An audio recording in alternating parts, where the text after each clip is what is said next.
आज पुन्हा न्यायालयामध्ये हजर केले जाणार आहे। एसआयटी त्याला इतर गुन्ह्यांमध्ये अटक करण्याची परवानगी मागण्याची शक्यता आहे।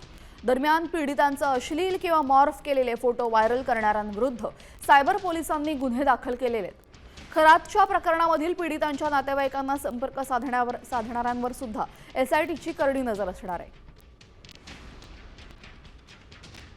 आपल्यासोबत आमचे प्रतिनिधी अभिजित सोनावणे जोडले गेलेले आहेत। अभिजित, खरातला आता नव्या गुन्ह्यांमध्ये अटक होऊ शकते, त्यामुळे त्याची कोठडी वाढण्याची शक्यता आहे, काय अधिकची माहिती?